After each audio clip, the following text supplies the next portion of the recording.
नमस्कार विद्यार्थी मित्रांनो, स्वागत आहे आपल्या यूट्यूब चॅनल ज्याचं नाव आहे मोहित मोटिवेटेड एक्झाम चॅनल। आज आपण बघणार आहोत पवित्र पोर्टलवर आली एक नवीन अपडेट। ती अपडेट कोणती आहे चला तर आपण सुरुवात करूया व्हिडिओला। अपडेट अशी आहे, पवित्र पोर्टल शिक्षक पद भरती प्रक्रियेवर स्थगितीची शक्यता।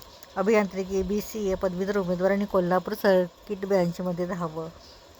पवित्र पोर्टलवर शिक्षक भरती प्रक्रियेत पात्र असूनही पसंतीक्रम जनरेट न झाल्याने राज्यातील अभियांत्रिकी व BCA पदवीधारक उमेदवारांनी मुंबई उच्च न्यायालयाच्या कोल्हापूर सर्किट बेंचमध्ये धाव घेतली आहे। या प्रकरणामुळे शिक्षक भरती प्रक्रियेवर स्थगिती येण्याची शक्यता आहे। पात्र उमेदवारांना तातडीने पसंतीक्रम जनरेट करून भरती प्रक्रियेत सहभागी करून घेण्याची मागणी करण्यात आली आहे। BE, BEd, CET व टेट अशी पात्रता असूनही अभियांत्रिकी पदवीचा विषय पवित्र प्रणालीत नमूद नसल्याने त्यांचे पसंतीक्रम जनरेट झालेले नाहीत। शिक्षक भरतीमध्ये 2022 पासून आजपर्यंत गणित विषयासाठी संधी नाकारल्याने पात्र अभियांत्रिकीच्या विद्यार्थ्यांनी सर्किट बेंचमध्ये याचिका दाखल केली आहे। महाराष्ट्र राज्य शैक्षणिक संशोधन प्रशिक्षण परिषदेने 15 डिसेंबर 2023 रोजी संबंधित विद्यार्थी गणित विषयासाठी पात्र असल्याची शिफारस केली होती। मागील भरतीत पात्र अभियांत्रिकी उमेदवारांची कागदपत्र पडताळणीतून हकालपट्टी केल्याचा दाखला याचिकेत देण्यात आला आहे।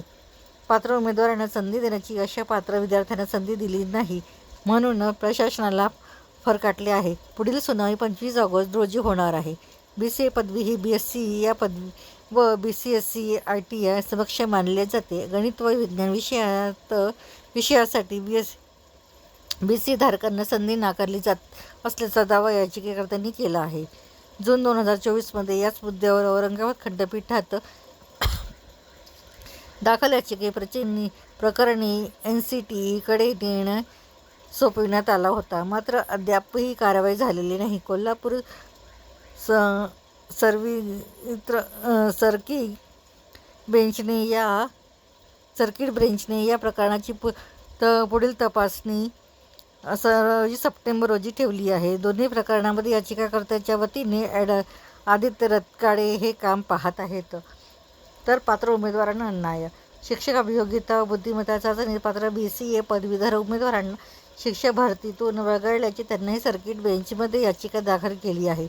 BCA पदवीधारकांनी BEd, गणित विज्ञान, TET तसेच CTET पेपर 2 यासारख्या आवश्यक पात्रता पूर्ण केल्या आहेत। पवित्र पोर्टलवर पसंतीक्रम भरताना as per user profile president not available असा संदेश येत असल्याची तक्रार आहे। यामुळे पात्र उमेदवारांना अन्याय झाला आहे। तर ही होती पवित्र पोर्टलबद्दल शिक्षक पद भरतीबद्दल आलेली नवीन अपडेट। अशाच नवीन अपडेट बघण्यासाठी व्हिडिओला लाईक करा, कमेंट्स करा, जास्तीत जास्त व्हिडिओला हाईप करून व्हिडिओ शेअर करा आणि चॅनलवर जर नवीन असाल तर चॅनलला सबस्क्राईब करायला विसरू नका।